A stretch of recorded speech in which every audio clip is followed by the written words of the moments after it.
found some great old children's stories that are wonderfully weird. And they should stay in the world.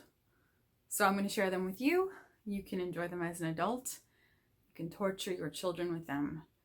It is completely your choice. I will read it exactly as it is written here.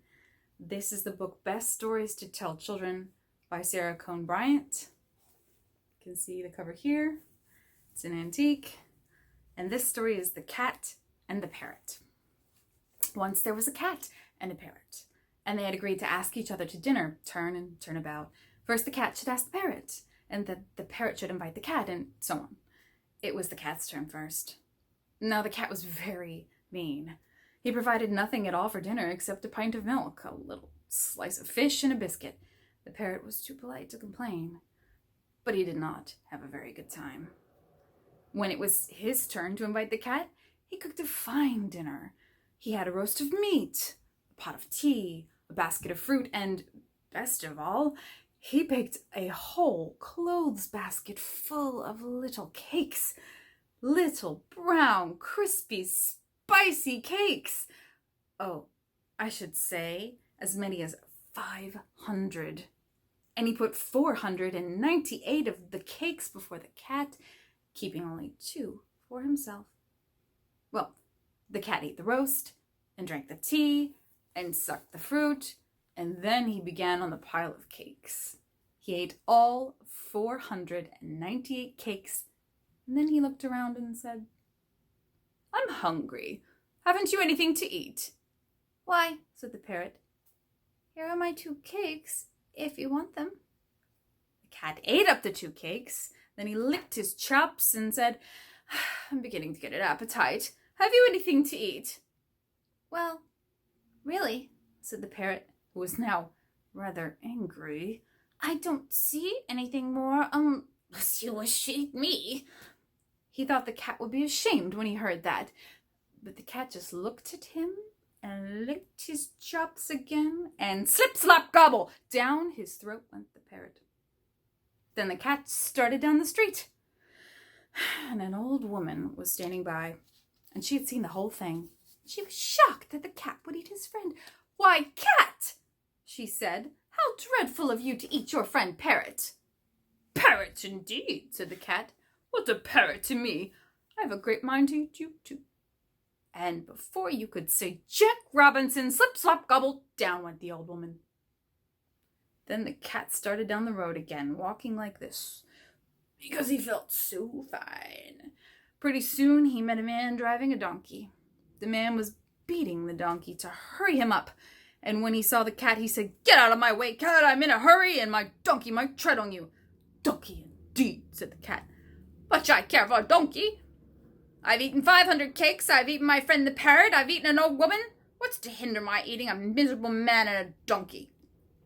And slip, slop, gobble, down went the old man and the donkey. Then the cat walked on down the road jauntily, like this. After a little, he met a procession coming that way. The king was at the head, walking proudly with his newly married bride, and behind him were his soldiers marching, and behind them were evermore so many elephants walking 2 by 2.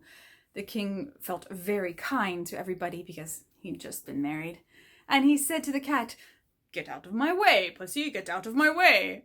My elephants might hurt you." "Hurt me," said the cat, shaking his fat sides. "Ho, ho! I've eaten 500 cakes. I've eaten my friend the parrot. I've eaten an old woman. I've eaten a man and a donkey. What's to hinder my eating a beggarly king?" And slip, slop, gobble, down went the king, down went the queen, down went the soldiers, and down went all the elephants. Then the cat went on more slowly. He'd really had enough to eat now. But a little further on, he met 2 land crabs, scuttling along in the dust. "Get out of our way, pussy," they squeaked. "Ho, ho, ho," cried the cat in a terrible voice. "I've eaten 500 cakes. I've eaten my friend the parrot. I've eaten an old woman, a man with a donkey, a king, a queen, his men-at-arms, and all his elephants. And now I'll eat you too." And slip, slop, gobble, down went the 2 land crabs. And when the land crabs got inside, they began to look around. was very dark. But they could see the poor king sitting in the corner with his bride on his arm. She'd fainted. Near them were the men-at-arms, treading on one another's toes, and the elephants trying to form in twos, but they couldn't because there was not enough room. In the opposite corner sat the old woman, and near her stood the man and his donkey. But in the other corner was a great pile of cakes, and by them perched the parrot, his feathers all drooping. "Let's get to work," said the land crabs, and snip, snap, they began to make a little hole in the side with their sharp claws.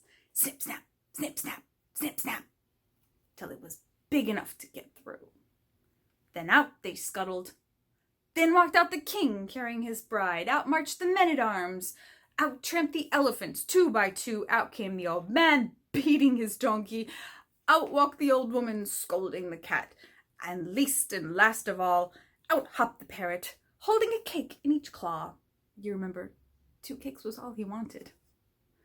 But the poor cat had to spend the whole day sewing up the hole in his coat.